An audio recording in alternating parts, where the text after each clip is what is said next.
신약성경 240페이지 신약성경 240페이지 로마서 1장 11절부터 13절까지 말씀을 같이 보도록 하겠습니다. 11절부터 13절 한 목소리로 천천히 같이 보시겠습니다. 시작. 내가 너희 보기를 간절히 원하는 것은 어떤 신령한 은사를 너희에게 나누어 주어 너희를 견고하게 하려 함이니 이는 곧 내가 너희 가운데서 너희와 나의 믿음으로 말미암아 피차 안위함을 얻으려 함이라.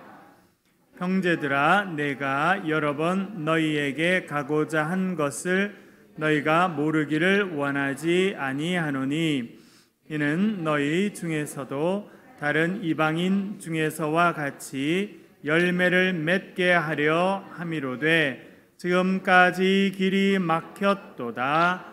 아멘. 여러분, 오늘 또 수요 기도회에 오셔서 감사합니다. 또 대면 예배를 오늘부터 또 수요 기도회 시작하였습니다. 또 찬양팀으로 또 안내로 또 방역으로 또 여러 가지 또 음향으로 수고해 주셔서 감사드립니다. 또 온라인으로 또 예배 참여해 주시고 말씀 같이 나눔에 동참해 주신 여러분들께도 감사드립니다. 우리 보니까 7월 셋째 주 수요 기도회를 저희들이 이곳에서 모여서 같이 드리고, 그리고 대구에 코로나 사태가 크게 일어나면서 저희들이 온라인으로 전환해서 지금까지 수요 기도회를 진행해 왔습니다. 오늘부터는 우리 온라인도 같이 하고 대면 예배도 같이 진행하도록 그렇게 하겠습니다. 여러분, 그 프린트물이 있는데요. 우리 찬양팀이나 앞에 분들이 아마 없으실 것 있어요? 예. 네, 1, 2, 3번 앞뒤로 돼 있고 3장입니다. 우리 또 온라인으로 참여하시는 분들은 교인 카톡방에 올려드렸습니다. 그래서 참고하시고 같이 주의 말씀을 공부해 보도록 그렇게 하겠습니다. 로마서의 특징 두 번째 시간입니다. 제가 오늘 아침에 일어나서 복음 노트를 하고 또 로마서를 펴서 읽었습니다. 처음부터 아주 자세히 다시 한번 읽어보면서 그런 생각이 들었습니다. 참 로마서를 읽게 되고 공부하게 된 것은 참 큰 은혜다, 그런 생각을 하게 되었습니다. 왜냐하면 또 로마서가 하나님, 살아계신 하나님의 말씀인데 그 말씀을 우리가 읽고 연구할 수 있는 것이 참 감사한 일입니다. 그리고 여러분 보면 이 세상을 이끌어가는 것은 정신입니다. 또 종교입니다. 여러분, 이 세상에 약 70억 가까운 그런 사람들이 있는데 절반 이상의 사람들은 종교 생활이 대단히 중요한 사람들입니다. 그리고 우리 기독교는 지금까지 수많은 사람들의 정신적인 버팀목이고 또 방향키와 같은 그런 역할들을 해왔습니다. 지금도 이 땅에 숨쉬고 있는 수십억 명의 사람들이 기독교라고 하는 종교를 믿고 또 하나님의 말씀, 성경을 읽고 살고 있습니다. 여러분, 수천 년, 적어도 예수님 이후로 2000년 이상의 시간들을 지나오면서 너무나 많은 사람들이 하나님의 말씀을 읽고 그 말씀을 배우고 또 그 말씀을 깨달으면서 새로운 인생의 길들을 찾고 또 삶의 문제들을 해결해 온 그런 중요한, 또 인류사적으로도 중요한 서신이 로마서입니다. 그 로마서를 읽고 또 그 의미를 깨닫게 되는 것은 대단히 중요한 일이라, 그런 생각을 제가 오늘 아침에 다시 한번 해 보았습니다. 그리고 여러분, 수요일 날에는 제가 또 설교 겸 또 강연 겸 또 성경 공부 겸 그런 형태로 진행하고 있습니다. 요즘에 저희들이 특별히 코로나 사태를 지나고 대구는 특별히 코로나 사태가 여러분 잘 아시다시피 신천지 교인들 중심으로 전개가 되었습니다. 그러면서 우리가 알게 되는 것은 무엇이냐면 이 시대의 젊은이들이 대단히 방황한다는 겁니다.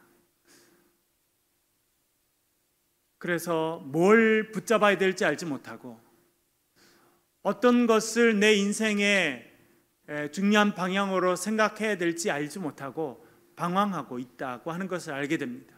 그 틈을 노리는 것은 이단입니다. 극단적인 종말론에 대해서 이야기하고 위기를 심어놓고 나라가 이 세상에 금방 망할 것이다, 너희들만 선택받은 사람들이다 하면서 경쟁을 부추기고 또 다른 경쟁으로 나아가게 되면 사람들이 거기에 매몰된다고 하는 것을 알게 됩니다. 여러분, 그것은 지난번에도 말씀드렸습니다만 우리나라가 대단히 큰 위기 가운데 있다는 것을 말하고 있습니다. 젊은이들이 방황하고 젊은이들이 바른 지식과 바른 진리를 배우고 그 길에 서 있는 것이 아니라 대단히 자극적이고 또 뭐라 할까요? 좀 세대 말적인, 종말적인, 사회 부정적인 어떤 그런 마인드를 많이 갖고 있다는 것을 우리는 더 많이 알게 됩니다. 그것은 우리나라가 많이 병들어 가고 있다라고 하는 증거라 그렇게 생각이 됩니다. 그런 면에서 우리가 깨어서 주의 말씀을 배우고 듣고 익혀야 되겠다는 생각을 하게 됩니다. 사실은 많은 분들이 오랫동안 신앙생활을 하였지만 성경 공부를 체계적으로 하지 못한 분들이 대단히 많이 있습니다. 성경 공부를 한다고 하는 것은 단순히 성경을 읽는 그 정도가 아니라 배경적인 지식도 필요하고 여러 가지 좀 넓은 가치관들을 배울 필요가 있습니다. 여러분, 요즘에는 AI 시대가 돼서 사람들이 지식은 뭐가 필요하냐 그런 사람들도 참 많이 있습니다. 물론 앞으로 그런 시대가 갈 것입니다.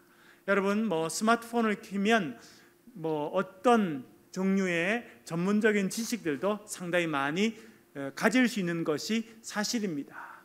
그런데 여러분, 스마트폰에 있는 지식과 내 머리에 있는 지식은요, 차원이 다른 지식입니다. 스마트폰에 있는 지식은 여러분들이 필요할 때 꺼내서 쓸 수 있는 지식이지만 여러분, 그 지식은요, 창의성을 만들어내고 뭔가 새로운 것을 융합할 수 있는 지식은 아닙니다. 제가 미국에서 한 10년 정도 유학생활을 하였습니다. 미국에 있는 새 학교에서 제가 유학을 할 수 있었는데 미국 학생들 외우는 것 한국 사람보다 많이 떨어집니다. 그런다고 외우지 않느냐? 아닙니다, 여러분. 엄청나게 많이 공부하고 엄청나게 많이 외우고, 그거는 우리처럼 달달달 스낵님 말씀을 외우는 것이 아니라 수많은 책을 읽다가 보면 자연스럽게 그것이 내 지식으로 습득되는 그런 차원이라고 하는 것입니다. 그런 면에서 21세기의 창조력, 제가 지난번에도 말씀드렸습니다만 그것은 그냥 가만히 앉아 있다가 생각이 번쩍 나는 것은 아닙니다. 그 시대는 이미 지나갔고 지금의 창조력이라 하는 것은 99%의 지식과 경험이 쌓여 있는 상태에서 1%의 영감이 들어가는 것입니다. 이것은 아인슈타인이나 전에 한 세기 전에 있었던 사람들이 말하였던 것인데 지금도 마찬가지입니다. 여러분, 아무것도 없는 백지 상태에서 뭔가 새로운 게 나온다, 있을 수 없는 일입니다. 제가 유학하면서 만났던 사람 중에 대단히 인상적인 사람이 한 명 있었습니다. 제가 그 신학대학원에 다니다가 교환학생으로 가서 미국 버지니아주의 리치몬드라는 시에 있는 유니온 신학교, 남장로교 신학교로 200년이 넘는 그 학교인데 그 유서 깊은 학교에 가서 제가 1년 동안 교환학생을 했는데 거기서 한 명 좋은 분을 만났습니다. JP 강이라는 분인데 아버님이 이민 목회를 하시는 목사님의 아들인데 2세죠. 미국 땅에서 태어나서 자란. 그런데 이 사람은 MIT를 졸업했더라고요. 여러분, MIT 해도 별로 놀라지도 않으시네요. 미국에는 대략 3만 개 정도의 고등학교가 있습니다. 3만 개. 그러니까 1년에 고등학교 1등으로 졸업한 애들이 몇 명 나온다는 뜻입니까? 3만 명. 그 중에 MIT를 들어갈 수 있는 사람들은 1,500명이 안 됩니다. 우리가 여러분 잘 아시는 하버드, MIT, 예일 이런 데 신입생은 1,500명, 1,600명 수준입니다. 그리고 고등학교 1등을 해도 그 학교에 들어갈 가능성은 거의 없습니다. 고등학교 1등으로 졸업해도. 그리고 뭐 필립스 아카데미라든지 이런 유명한 사립학교는 1년에 수십 명씩 그런 학교를 보내버립니다. 그러니까 공립학교에서 1등해서 그 친구가 MIT에 들어갈 가능성은 정말 없습니다. 1등을 졸업해도. 그런데 제가 만난 그 사람은 MIT에서 건축공학을 전공했더라고요. 깜짝 놀랐어요. 아주 친절하고 또 뭐 공대생이지만 언어를 얼마나 잘하는지 뭐 영어, 한국어 기본어로 하죠. 뭐 히브리어도 잘하고 러시아어도 하고 중국어도 배우고 뭐 언어에도 이렇게 약간 천재급에 속해 있는 그런 사람이었습니다. 근데 제가 하나 깜짝 놀란 건 뭔지 아세요? 한 번은 점심을 같이 먹으러 갔습니다. 이렇게 저희들 이제 주말에 되면 제가 차가 없었기 때문에 제가 형님이라 그랬는데 그 형님 차를 타고 뭐 맥도날드도 가고 이렇게 해서 밥을 먹고 또 유학생들이 모여서 밥도 먹고 이랬는데 한 번은 자기가 대학생활 이야기를 하는 거예요. 자기가 MIT 다녔던데 이야기를 뭐라 그러냐면 자기가 21일 동안 침대에 누워서 잠을 자지 않았다는 거예요. 내가 어디 아팠냐 그랬더니 그러지 않았다는 거예요. 그럼 왜 침대가 없었냐 했더니 자기가 MIT 대학 기숙사에 살아서 침대가 있었다는 거예요. 근데 멀쩡한 침대를 놔놓고 왜 20일 동안 잠을 침대에서 안 잤냐 그랬더니 살아남기 위해서 편하게 침대에 누워서 잠을 못 잤다는 거예요. 그 어떻게 잤나 그랬더니 도서관에서 공부하다가 그 자리에서 엎드려 자고 도서관에서 공부하다가 소파에 기대서 자고 심지어 21일 동안 자기 침대에 눕지 않고 공부를 했다는 겁니다. 충격을 받았어요. MIT라는 대학에 들어간 것만 해도 수재급에 있는 사람들이 들어가는데 그 사람들이 거기서 공부하면서 실패하고 F 학점 받지 않기 위해서 21일 동안 침대에서 자지 않고 책상에 공부하다가 엎드려서 자고 또 일어나서 공부하고 그렇게 살았다는 거예요.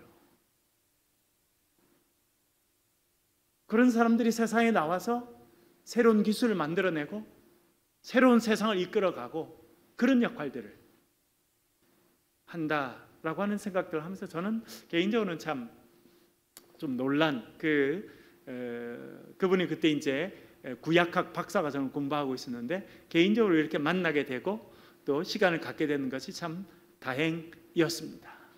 여러분, 우리의 자녀들이 공부를 열심히 이제 하고 있습니다. 우리나라가 그래서 이 정도까지 이렇게 성장하게 됐는데 이제 우리나라가 그 다음 단계로 가지 못해서 방황하고 있습니다.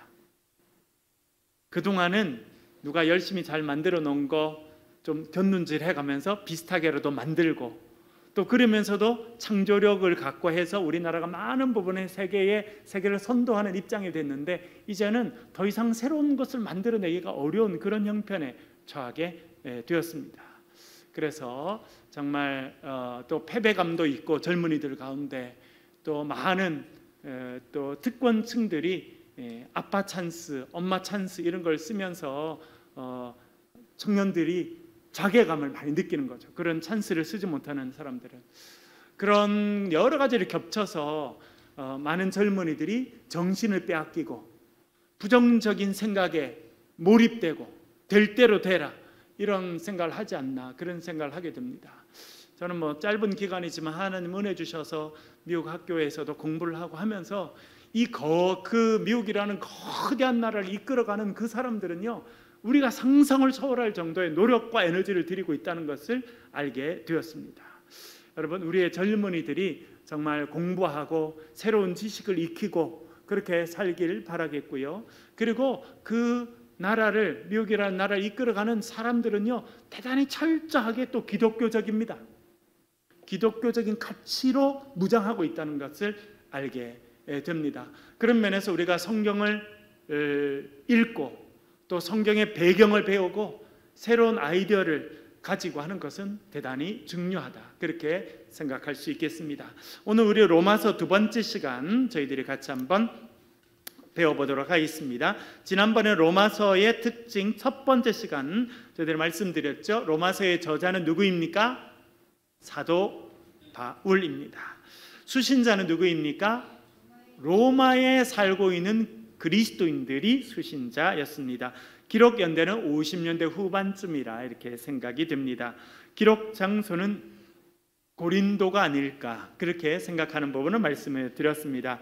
로마 교회의 특징은 사도 바울이 세우지 않았습니다. 여러분, 사도 바울이 쓴 서신서, 고린도서라든지 갈라디아서라든지 빌립보서라든지 데살로니가라든지 이런 편지들은 사실은 바울이 복음을 전하고 사람들이 모여서 교회를 설립하고 했던 사도 바울이 설립한 교회였습니다만, 로마 교회는 그렇지 않았다고 하는 것을 말씀을 드렸습니다.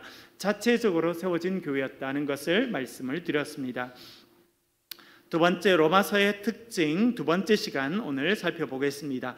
저술 목적입니다. 그러면 로마서를 왜 저술을 했느냐라고 하는 것입니다. 첫 번째는 방문 계획을 설명할 목적을 갖고 있다라고 하는 것입니다. 사도 바울은 편지에서 여러 번 내가 너희들에게 가길 원했다라고 하는 것을 밝혀주고 있습니다. 대표적인 것이 1장 11절부터 13절까지의 말씀인데요. 우리 A번은 제가 이렇게 써두었습니다. 은사를 나눔으로 로마의 교인들을 견고하게 하기 위해서다. 그렇게 써두었습니다. 1장 11절 말씀 우리 같이 한번 읽어보겠습니다. 로마서 1장 11절 같이 읽겠습니다. 시작. 내가 너희에게 보기를 간절히 원하는 것은 어떤 신령한 은사를 너희에게 나누어 주어 너희를 견고하게 하려 함이니. 아멘. 내가 너희 보기를 간절히 원한다 그렇게 말합니다. 로마에 있는 교인들을 만나기를 원했다는 것입니다. 왜 그렇게 하려고 했다는 것입니까? 어떤 신령한 은사를 너희에게 나누어 주어 너희를 견고하게 하려 합니다. 그 은사가 무엇인지는 잘 알지 못합니다. 여러분, 고린도전서 12장, 13장, 14장에는 성령의 은사에 대해서 나옵니다. 여러분, 자세히 보시면 그 은사 중에 어떤 은사가 있느냐면 방언의 은사도 있고 영들 분별함의 은사도 있고 방언 통역함의 은사도 있습니다. 신유의 은사도 있어요. 제가 최근에 작년부터 이 발 뒤꿈치가 아파서 제가 붙잡고 기도를 많이 했어요. 나았을까요? 안 나았을까요? 아직은 안 나았습니다. 그래서 제가 병원에 가도 치료를 받고 그러면서 요즘에도 아침에 붙잡고 주님, 제가 간절히 기도하니 제 발 뒤꿈치 아픈 게 낫게 도와주십시오 이렇게 기도하고 있거든요. 근데 저한테는 아직 신유의 은사는 안 주신가 봐요. 그래서 병원 다니면서 치료도 받고 그런 부지런히 또 기도도 하고 있습니다. 여러분, 하나님 은사가 여러 가지인데 지난번에 말씀드렸습니다만 거기 읽어보면 어떤 은사도 있냐면 지혜의 은사도 있습니다. 성령께서 주시는 은사 가운데 하나가 지혜의 은사예요. 제가 지금까지 짧은 신앙생활이고 짧은 인생이지만 살아오면서 교회 안에서 지혜로운 분들을 많이 뵀습니다. 근데 어떤 분들은 학교 교육을 한 번도 받지 못했어요. 여성이란 이유로 혹은 가난하다는 이유로 또 일제치하에서 혹은 유교를 막 지내고 먹고 살기가 어려워서 학교를 제대로 다니지 못한 그런 분들도 사실은 많이 계신데 그런 분들 가운데 어떤 분들은요 참 지혜로워요. 그래서 저분은 어떻게 저런 인생의 지혜를 가지게 되었을까 생각해 보면 하나님께서 그분들에게 지혜의 은사를 주신 것이 아닌가 그런 생각을 하게 됩니다. 여러분, 지식을 많이 쌓는다고 지혜를 얻게 되는 것은 아닙니다. 박사학위를 받아도요 인생에 사는 지혜는 부족한 사람들이 상당히 많이 있습니다. 그러나 그 지혜도 성령의 은사로 주신다라고 하는 것입니다. 또한 지난번에 말씀드린 것처럼 하나님께 주시는 은사 중에 하나가 지식의 은사도 있더라고요. 지식의 은사. 배우고 공부하고 익히는 것도 하나님께서 은사로 주시는 것이다. 사도 바울이 그렇게 말해주고 있습니다. 여러분, 그런 면에서 하나님께서 우리에게 지혜의 은사를 주시고 지식의 은사를 주시기를 우리가 사모할 필요가 있습니다. 그리고 제가 처음에 잠깐 말씀드린 것처럼 21세기의 창조력이라고 하는 것은 백지 상태에서 뭔가 빵 나오는 것은 아무것도 없습니다. 21세기의 창조력이라고 하는 것은 내가 갖고 있는 전문 분야가 있습니다. 그런데 전문 분야뿐만 아니라 내가 잘 알지 못하고 내가 생소한 새로운 것을 배우게 되고 그 새로운 것과 내가 익숙한 것을 접합시키는 것, 그것을 요즘에 많이 쓰는 말로 융합이라고 합니다. 융합. 내가 기본적으로 갖고 있던 것과 새로운 것을 융합시켜서 두 가지가 플러스가 돼서 거기서 새로운 것이 나오게 돼 있는 것, 그것이 21세기형의 창조력이라는 것입니다. 그래서 21세기의 가장 중요한 삶의 태도, 공부의 태도는 무엇이냐면 수용성이라는 것입니다. 받아들일 수 있어야 돼요. 배척하면 죽습니다. 담을 쌓으면 죽어요. 개인도 마찬가지고 공동체도 마찬가지고 한 사회도 마찬가지입니다. 여러분, 탄력성이 떨어져서 수용하지 못하면 그 사회는 급속히 빨리 쇠락하게 되어 있는 것이 21세기의 특징입니다. 왜 수용해야 되느냐? 내가 가지고 있는 것이 있습니다. 여러분, 누구든지 지식과 경험과 정보를 갖고 살고 있습니다. 새로운 것을 받아들이고 그 수용성이 있으면 그걸 받아들이죠. 여러분, 그것을 받아들이면 자연스럽게 뭐가 이루어지냐면 플러스가 됩니다. 융합이 이루어지는 거예요. 그래서 융합이 이루어지면 거기서 새로운 아이디어가 나와요. 제가 미국에 98년에 유학을 가게 되고 다시 한국에 와서 신학대학을 마치고 군목을 마치고 2003년에 다시 제가 미국에 유학을 가서 석사를 또 하고 박사까지 하게 됐는데 어려운 공부가 있었습니다. 그건 뭐냐니까 제가 전공 분야가 있습니다. 저는 신약 성경을 전공으로 했는데 사람들이 그 박사과정에 있는 분들이 저보고 부전공을 반드시 정해야 된다는 거예요. 부전공. 그래서 그거를 시험을 봐요. 근데 그 시험이 얼마나 어려운지 모릅니다. 전공한 사람들이 공부할 만큼 부전공 공부를 시켜요. 그리고 나중에 제가 박사 논문을 쓸 때 커미티, 저를 지도할 교수님을 5명을 선정해야 되는데 그 중에 1명은 신학자가 아니어야 되더라고요. 신학을 아예 모르는 사람 1명을 저희 지도 교수님, 신학 박사 논문 쓰는 지도 교수님으로 모셔야지만 되더라고요. 왜 그러냐? 학교에서 추구하는 방향이 뭐냐면 융합이라는 거예요. 네가 한 분야를 열심히 공부하지만 그것으로 끝나는 것이 아니라 너의 분야를 전혀 이해하지 못하는 또 다른 사람 1명을 지도 교수로 모셔서 그 사람의 지도를 받아서 융합을 해서 새로운 걸 만들어내야 된다. 그것이 우리 학교의 방향이고 그것이 미국이라고 하는 거대한 나라가 추구해가는 학문의 방향인 거예요. 그래서 뭐 이거는 개인적인 이야기입니다만 우리가 갖고 있는 스마트폰이 미국에서 나올 수밖에 없었다는 생각을 저는 개인적으로 합니다. 왜냐하니까 그거를 벌써 90년대부터 강조했어요. 제가 그때 아마 말씀드렸는지 모르겠는데 제가 한번 2003년에 유학을 가서 교회에서 예배를 드리고 점심을 먹게 됐는데 테이블에, 제법 큰 테이블에 앉아서 밥을 먹게 됐는데 그때 그 교회에 잠깐 방문하러 예배 오신 분이라 우연히 앉아서 밥을 먹게 됐어요. 그분이 그 교회에 다니면서 박사과정을 공부하고 지금은 조지아에 있는 어느 대학의 의과대학 교수님이시더라고요. 그래서 제가 의과대학 교수님이라니까 물어봤죠. 전공이 뭐냐 그랬더니 기계공학을 전공했다는 거예요. 그래서 어디서 가르치시고 어디서 연구하시는데 의과대학에서 가르친다. 우리는 뭐 의과대학 하면 내과, 외과 이런 거 해야 될 것 같은데 이분은 기계공학을 전공했다는 거예요. 그런데 의과대학에 가서 연구원으로 가르치고 거기서 프로젝트를 진행한다는 거예요. 도대체 의과대학 교수가 어떻게 됐냐 그랬더니 몸에 떨리는 게 많은데 대표적인 게 성대랍니다. 여러분, 성대 손을 대보세요. 떨려요, 안 떨려요? 떨리죠. 이분은 기계공학으로 떨림과 관련된 걸 연구했답니다. 그랬더니 의대 교수가 됐다는 거예요. 그래서 그걸 바이오 메디컬 엔지니어링이라고 하는 과목이 있습니다. 바이오, 우리 이제 몸을 바이오라고 그러잖아요. 바이오 메디컬은 과학이죠.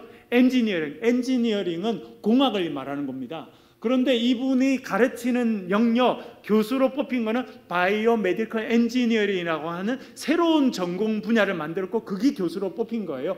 그래서 거기는 의대, 그러니까 뭐 사람을 연구한 뭐 내과 의사, 외과 의사도 있지만 자기처럼 기계공학을 전공한 사람들이 있는데 그 사람들이 한 과를 만들어서 학생들을 가르친다는 거예요. 벌써 그게 90년대부터 엄청 미국이라는 사회에서 있는 거예요.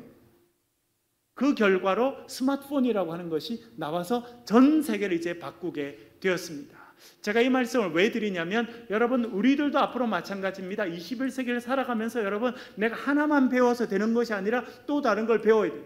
여기 우리의 젊은이들이 있고 아이들이 있는데요, 21세기에 살아남으려고 하면 그렇게 안 하면 살아남을 수가 없습니다.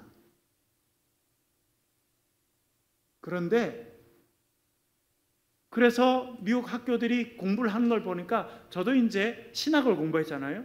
저랑 같이 신학을 공부한 친구들이 많이 있는데 다 신학대학의 교수가 가는 게 아니라 일반 대학 교수로 엄청 많이 가더라고요. 그리고 왜 그러냐 했더니, 미국은 일반 대학이라도 신학을 가르치는 교수를 뽑아서 학생들에게 성경을 가르친다는 거예요. 성경을 배우게 한다는 거예요. 왜? 그것이 인류를 이해하는 가장 중요한 길 중에 하나고, 여러분 적어도 서양 역사는요, 기독교를 빼놓고는 서양 역사를 말할 수가 없거든요. 그리고 지금 21세기를 살아감에 있어서도 이 종교적인 영역, 기독교적인 영역, 더 구체적으로 말하면 성경이 가르치는 이 가르침을 알지 못하고는 새로운 아이디어가 나오지 않을 거라고 생각한다. 그래서 요즘에는 공대를 공부한 사람은 인문학을 공부하도록 하고, 인문학을 공부한 사람은 자연과학을 공부하도록, 그렇게 커리큘럼을 계속 바꾸고 있다고 하는 것을 제가 배운 적이 있었습니다. 여러분, 그런 면에서 우리가 새로운 것을 계속 배워야 되겠고요, 또 우리 자녀들을 견고하게 세워줘야 되는데, 여러분 어떻게 세워줘야 되냐면 하나님 말씀 위에 세워줄 필요가 있습니다. 제가 반복적으로 말씀드리지만 우리나라가 처한 위기는 뭐냐면, 공립교육 가운데서 종교교육을 완전히 제거했다는 거예요.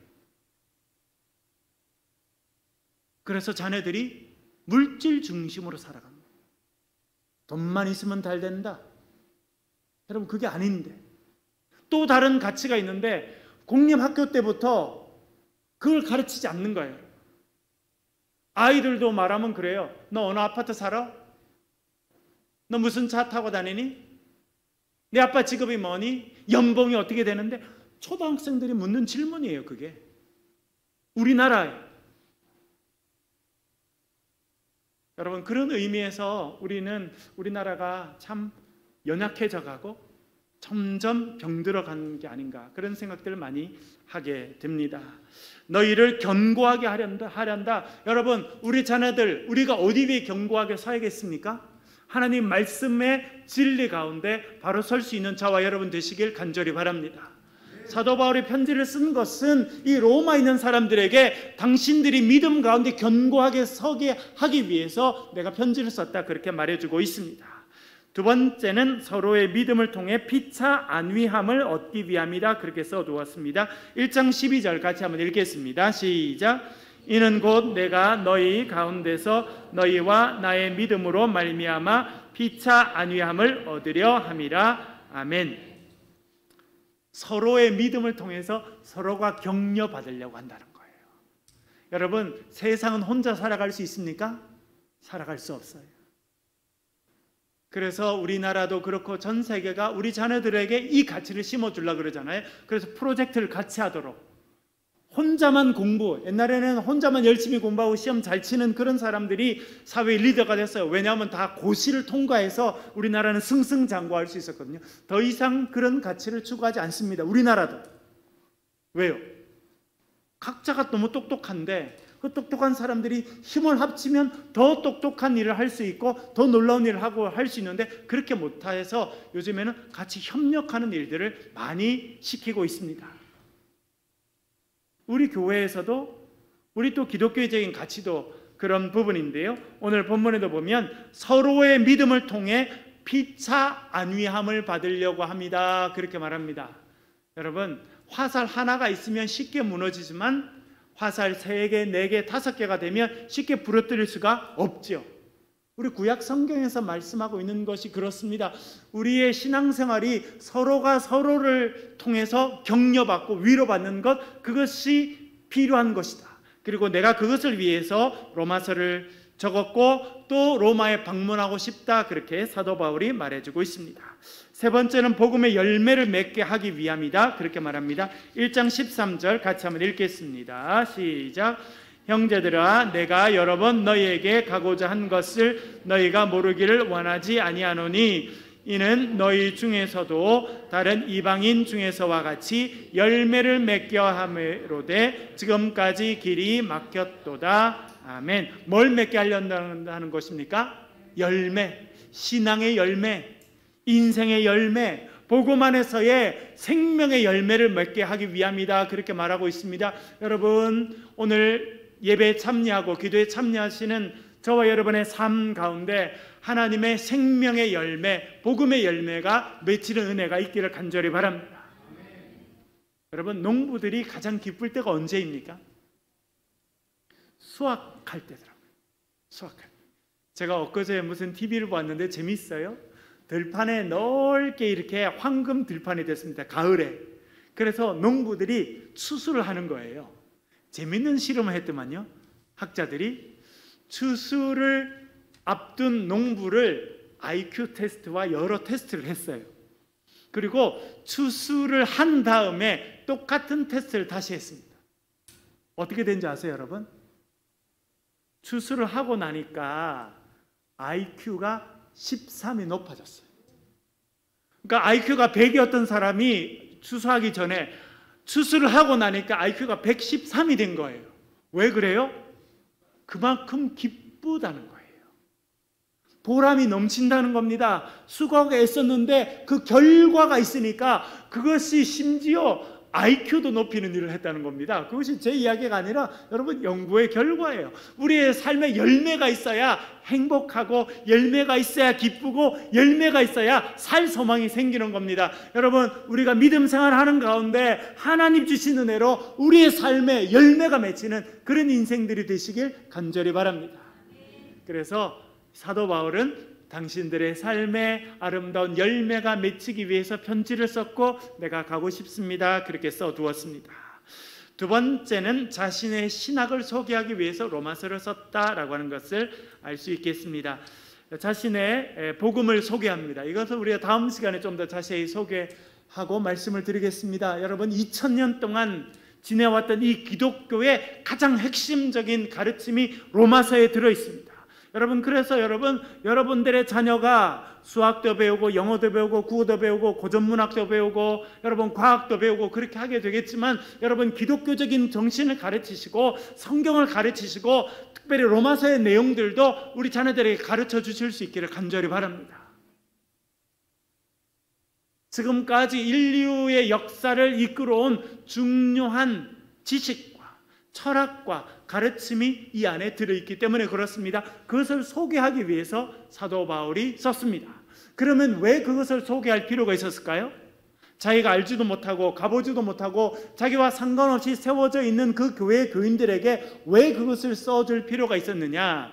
두 번째, 제가 이렇게 써놓았죠. 사도 바울에 대한 부정적인 이야기들. 그는 반율법적이다, 반유대적인 성향이 강한 사람이다 라고 하는 설명이 필요했기 때문이다. 지난번에 제가 좀 말씀을 드렸습니다만 로마에 유대인들이 많이 살고 있었습니다. 그런데 클라우디우스라고 하는 황제가 주후 49년에 로마에서 유대인들을 다 추방시켜 버렸습니다. 유대인들 추방시켜 버렸어요. 유대인들은 민족적인 의식이 좀 강하고 상당히 배타적입니다. 여러분, 유대인들을 좀 개인적으로 만나보실 시간이 있으셨습니까? 당황스러울 때가 많아요. 그리고 우리를 좀 이렇게 낮게 이렇게 봅니다.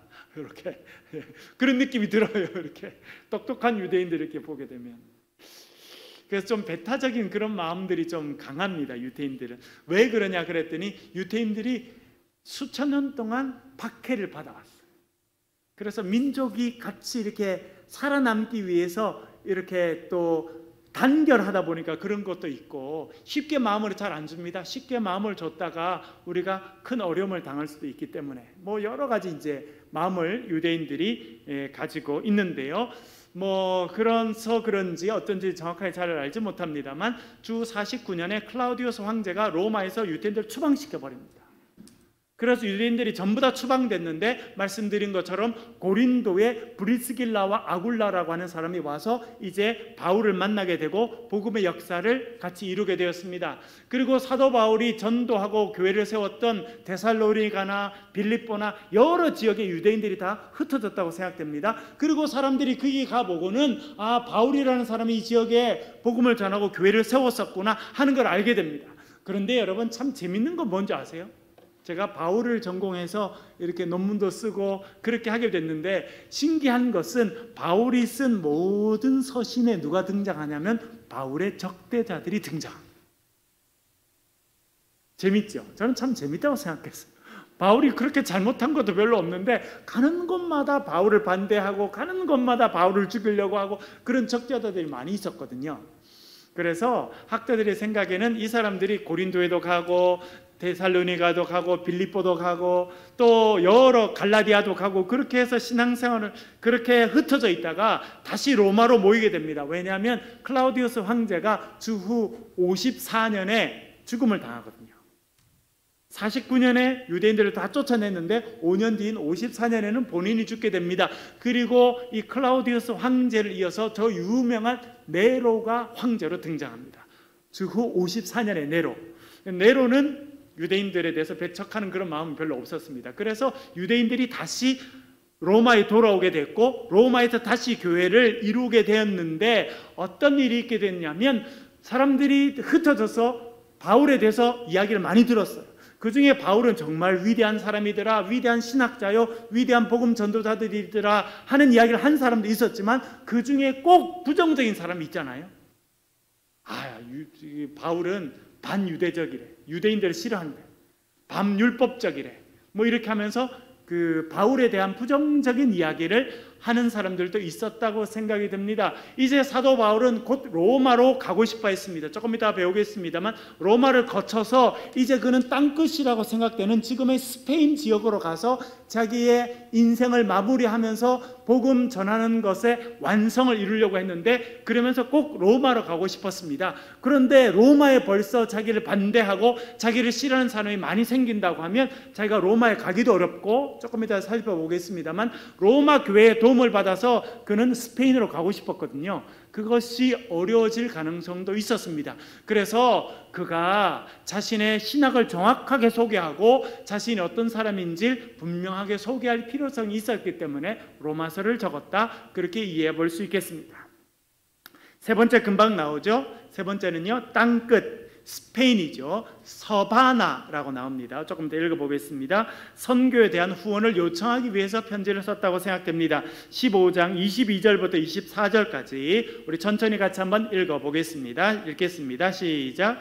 그러므로 또한 내가 너희에게 가려 하던 것이 여러 번 막혔더니 이제는 이 지방에 일할 곳이 없고 또 여러 해 전부터 언제든지 서바나로 갈 때에 너희에게 가기를 바라고 있었으니, 이는 지나가는 길에 너희를 보고 먼저 너희와 사귐을 얼마간 기쁨을 가진 후에 너희가 그리로 보내주기를 바람이라.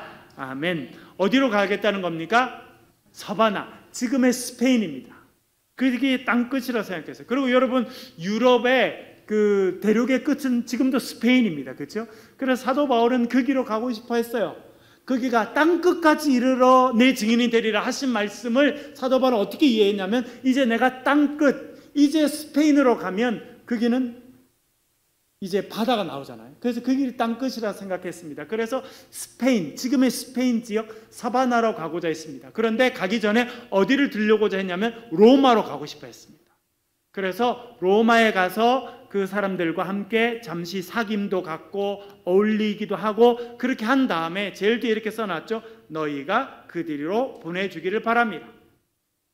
그래서 로마의 교인들이 자신을 파송해 주기를 바랬던 것 같습니다. 그래서 로마에 편지를 먼저 써서 자신을 소개하고 자신의 의도를 여기서 소개해주고 있다고 하는 것을 보게 됩니다. 네 번째는 자신의 예루살렘 방문을 위한 기도 부탁이라 그렇게 제가 써두었습니다. 15장 25절부터 우리 32절까지 같이 한번 천천히 읽어보겠습니다. 읽겠습니다. 시작. 그러나 이제는 내가 성도를 섬기는 일로 예루살렘에 가노니, 이는 마게도냐와 아가야 사람들이 예루살렘 성도 중 가난한 자들을 위하여 기쁘게 얼마를 연보하였습니다. 저희가 기뻐서 하였거니와 또한 저희는 그들에게 빚진 자니, 만일 이방인들이 그들의 영적인 것을 나눠 가졌으면 육적인 것으로 그들을 섬기는 것이 마땅하니라. 그러므로 내가 이 일을 마치고 이 열매를 그들에게 확증한 후에 너희에게 들렀다가 서바나로 가리라. 내가 너희에게 나아갈 때에 그리스도의 충만한 복을 가지고 갈 줄을 아노라. 형제들아, 내가 우리 주 예수 그리스도와 성령의 사랑으로 말미암아 너희를 권하노니 너희 기도 중에 나와 힘을 같이하여 나를 위하여 하나님께 빌어 나로 유대에서 순종하지 아니하는 자들로부터 건짐을 받게 하고 또 예루살렘에 대하여 내가 섬기는 일을 성도들이 받을 만하게 하고 나로 하나님의 뜻을 따라 기쁨으로 너희에게 나아가 너희와 함께 편히 쉬게 하라. 아멘. 좀 길게 읽었습니다만 중요한 건 뭐냐면 이제 내가 로마로 가길 원하는데 가기 전에 반드시 가야 될 곳이 있는데 예루살렘이라는 거예요. 우리가 살펴본 것처럼 그는 3차 전도 여행 중에 고린도에 들렀던 것 같고 거기서 이 로마서를 써서 보냈던 것 같습니다. 이제 그는 3차 전도 여행을 마치고 어디로 가게 됩니까? 예루살렘으로 가게 되죠. 그리고 예루살렘에서 붙잡혀서 그는 죄인의 신분으로 결국 로마까지 가게 됩니다만 그가 반드시 가야 될 곳이 예루살렘이었습니다. 왜냐하면 해야 될 일이 있었어요. 자기가 10수년 동안 진행해 왔던 거대한 프로젝트의 결론을 맺어야 됐어. 그렇습니다. 그 프로젝트는 뭐였냐면 로마에 있는 가난한 교인들을 위한 헌금을 전달하는 것이었습니다. 여러분, 고린도후서 8장 9장에 가면 연보에 대한 이야기가 나옵니다. 연보. 그래서 우리가 평소에 하는 교회 하는 헌금에 대해서 이야기하나 그렇게 생각할지 모르지만 사실은 사도 바울이 말하는 것은 그때 내가 갈 때 준비를 해두었다가 해라, 뭐 첫 주가 시작될 때 따로 떼서 준비를 해두어라 라고 하는 건 뭐였냐면 그가 이제 예루살렘으로 갈 때 자기가 세웠던 이방인 교회, 뭐 빌립보라든지 고린도라든지 그런 교회에 다니면서 복음을 전하고 교회를 세웠을 뿐만 아니라 그가 2차 전도, 3차 전도 여행을 다니면서 곳곳을 다니면서 했던 중요한 일은 헌금을 모금하는 거였어요. 왜냐하면 예루살렘이 복음의 중심지이지만 그 예루살렘이 가난했어요. 그리고 그 중에 특별히 가난한 자들을 위해서 헌금을 전달할 필요가 있었습니다. 그것이 그가 복음을 전하고 교회를 세우면서 같이 진행했던 중요한 프로젝트였습니다. 그것을 이제 마무리해야 될 필요가 있었다라고 하는 것을 이야기해주고 있습니다. 그 배경이 되는 것은 갈라디아서 2장 10절입니다. 여러분, 갈라디아서를 보면 그가 이제 복음을 전하는 일을 하면서 그거와 같이 헌금을 걷고 그것을 이제 전달하는 일을 시작했다는 것을 알게 되는 것은 갈라디아서 2장 9절 10절인데요. 같이 천천히 한번 읽어보겠습니다. 갈라디아서 2장 9절 10절입니다. 읽겠습니다. 시작. 또 기둥같이 여기는 야고보와 게바와 요한도 내게 주신 은혜를 알므로 나와 바나바에게 친교의 악수를 하였으니 우리는 이방인에게로 그들은 할례자에게로 가게 하려 함이라. 다만 우리에게 가난한 자들을 기억하도록 부탁하였으니 이것은 나도 본래부터 힘써 행하여 왔노라. 아멘. 여기서 뭐라 하냐면 10절에 보면 우리에게 가난한 자들을 기억하도록 부탁하였으니 라고 나오죠. 여러분, 가난한 자들을 기억해 달라고 부탁을 받았다는 겁니다. 언제요? 그가 처음으로 예루살렘에 올라가서 예루살렘의 기둥이었던 베드로와 요한과 야고보를 만났어요. 그러면서 그들에게 자기의 전하는 복음을 제시했습니다. 그 당시 예루살렘 교회의 기둥은 베드로, 야고보, 요한이었습니다. 사도 바울은 이제 회심한 지 얼마 안 됐고 유대인이 아니라 이방인들에게 막 복음을 전하기 위한 일을, 복음 전파 일을 하고 있었는데 사람들은 의심이 많았어요. 저 바울 도대체 뭘 가르치는지 모르겠다. 옛날에 교회를 핍박하던 바리새인이었던 그가 유대인들에게 가서 예수의 복음을 전한다는데 도대체 무슨 복음을 전하고 다니는지 잘 모르겠다, 의심스럽다, 이런 사람들이 많았어요. 그래서 그가 결심합니다. 그 당시 교회의 중심이었던 베드로, 야고보, 요한을 만나고 자신이 전하는 복음이 뭔지를 소개하고 그들에게 인정을 받기를 원했습니다. 그래서 예루살렘에 올라가서 회의를 하게 되었고, 베드로와 야고보, 요한이 사도 바울을 만나보니까 자신들보다 훨씬 더 훌륭하게 복음을 이해하고 있었습니다. 그래서 악수를 정합니다. 그리고 합의를 하게 됩니다. 사실은 합의서를 적어요. 무슨 합의서를 적느냐면, 베드로는 유대인들에게 복음을 전하기로, 그리고 사도 바울은 이방인들에게 복음을 전하기로 그렇게 합의합니다. 그래서 베드로는 할례 받은 사람들, 유대인들에게 복음을 전하는 사도로 하나님이 세워주셨음을 인정하고, 여러분, 베드로와 야고보, 요한도요, 마음이 넓었어요.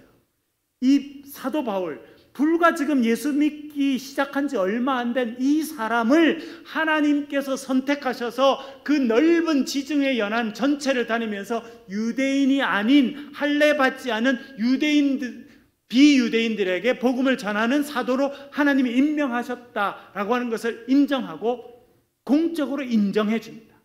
그래서 악수를 하게 되는 거예요. 그래서 이렇게 나오죠. 우리는 이방인에게로, 그들은 할례자에게로 가게 하려 함이라. 여러분, 초대교회 때 쓰임받았던 사람들도요, 넉넉한 마음이 있었어요. 그리고 또 뭐가 있었냐면, 그거보다 더 앞서서 하나님의 역사를 인정하는 마음이 있었어요. 베드로, 야고보, 요한, 그들이 한마디 하면요, 사도 바울은 복음 전하는 일을 그날로 멈춰야 될 만큼 그들은 강력한 힘을 갖고 있었습니다. 그들이, 베드로가, 우리가 보니까 이 바울이 전하는 복음은 잘못된 복음이다, 저로 하여금 복음 전하지 못하게 해라, 한마디만 했었으면 사도 바울은 사도도 못 되고 복음 전하는 일을 그 순간 멈춰야 됐을 거예요. 그러나 그들이 사도 바울의 이야기를 들어보고 그의 간증을 듣고 그의 전하는 복음을 들어보니까 그들이 인정하게 됐습니다. 하나님께서 이 바울이라는 사람을 선택하시고 그를 통해서 위대한 일을 하고 계신다는 것을 인정하게 됐습니다. 그래서 우리는 할례자들, 유대인들에게로 보냄을 받았고, 이 바울은 하나님께서 이방인들을 위해서 선택한 그릇이라 인정하게 되고 그것을 악수하게 됩니다. 오늘 본문에는 안 나옵니다만 갈라디아서 보면 교제의 악수를 했다, 그렇게 나옵니다. 그렇게 사도 바울의 공적인 사역을 인정해 줄 때에, 헤어질 때 베드로가 한마디 합니다. 바울, 보시오, 우리가 가난해. 그 당시에 또 기근도 있고 예루살렘이 참 어려웠습니다. 우리 교회에 가난한 교인들이 많으니 우리를 잘 기억해 주시오. 그렇게 이야기합니다. 그리고 여러분 잘 아시다시피 사도 바울이 복음을 전한 곳은 어디입니까? 고린도는 그 당시 상업적으로 엄청난 부자 동네였습니다. 빌립보도 마찬가지고, 그런 여러 예루살렘이 아니라 이제 지중해 연안에 있는 거점 도시들, 비교적 경제적으로 여유도 있고 괜찮은 그런 도시들의 교회를 세웠는데, 사도 바울이 그 말을 딱 마음에 새기고 그가 뭐라 그러냐면, 우리 이방인들은 빚을 졌다는 거예요. 무슨 빚을 졌느냐? 복음의 빚을 졌다는 거예요. 예루살렘 교회에 성령의 역사가 임하고 예루살렘 교회가 먼저 세워지고 그들이 우리를 위해서 기도해주고 파송해줘서 우리가 지금도 복음을 전하고 있으니 우리는 영적으로 빚진 자들이다. 그래서 빚진 자라는 생각을 갖고 있었습니다. 제가 다음 주에 설명을 구체적으로 드리겠습니다만, 사도 바울을 평생 이끌어간 위대한 힘 중에 하나는 내가 빚진 자라는 마음을 갖고 있었어요. 복음의 빚진 자, 하나님 은혜의 빚진 자. 그래서 그는 그 일을 감당할 수 있었습니다. 또 다른 건 뭐였냐면, 우리가 예루살렘 교회에 빚이 있으니 그것을 갚자, 그런 생각을 갖고 있었습니다. 그들이 영적인 것을 나누어 주었으니 우리는 물질적인 것을 가지고 도우면 좋겠다, 그렇게 생각하였습니다. 그래서 그는 복음을 전하고 세운 교회마다 헌금을 걷었어요. 10수년 동안 그 일을 감당했던 것 같습니다. 그리고 그가 3차 전도 여행을 다니면서는 그것을 정말 다 모아서 이제 예루살렘에 전달하는 일을 하기로 했는데, 문제는 뭐였냐면, 여러분 사도행전에 가서 보시다시피 예루살렘에는 바울을 죽이려는 사람이 많았어요. 그래서 오늘 본문에 보면 뭐라 그럽니까? 31절에 보면, 나로 유대에서 순종하지 아니하는 자들로부터 건짐을 받게 하고 건짐을 받게 한다 이렇게 했지만 실제 원어는 나로 구원받게 해달라, 내가 목숨을 잃지 않게 해달라, 이렇게 중보기도 해달라고 부탁했어요. 왜? 자기가 이 헌금을 갖고 가더라도 그 자기를 반대하던 예루살렘에 있는 사람들이 자기를 죽여버릴 수 있다고 사도 바울은 벌써 생각하고 있었습니다. 그리고 자기가 전달해 준 그 뒤에 보세요. 예루살렘에 대하여 내가 섬기는 일을 성도들이 받을만하게 하고, 내가 이렇게 십수년 동안 이방인 교회를 다니면서 복음을 전했을 뿐만 아니라 헌금을 걷어서 이제 그걸 전달하고 싶은데 예루살렘의 강경파들이 안 받아줄 수도 있다고 생각했어요. 그래서 로마 교회 편지를 하면서 나를 위해서 중보기도 해달라, 내가 예루살렘에 방문했을 때 나를 미워하는 자들이 나를 죽이지 않도록 그들로부터 내 목숨이 보호되도록 기도해 주시고, 내가 우리 이방인 그리스도인들과 함께 사랑으로 모금한 이 사랑의 헌금이 예루살렘 교회에 안전하게 잘 전달되게 나를 위해서 기도해 주십시오라고 그렇게 기도 부탁을 하고 있습니다. 그것을 위해서 했다라고 하는 것으로 여러분 이해해 보시면 좋겠습니다. 예, 오늘은 여기까지 공부하도록 그렇게 하겠습니다. 여러분, 사도 바울이 쓴 여러 서신들 가운데 로마서, 여러분들도 반드시 아셔야 되고 여러분 자녀에게 로마서를 또 가르치실 수 있기를 바랍니다. 그것이 신앙적으로 성숙할 뿐만 아니라 이 시대에 세상과 소통하는 사람으로 살아가는 중요한 길 중에 하나입니다. 여러분, 앞으로 로마서를 통해서 하나님께서 우리에게 놀라운 은혜와 또 영적인 아름다운 가르치심을 허락해 주실 줄 믿습니다. 이 시간 한번 통성으로 기도하겠습니다.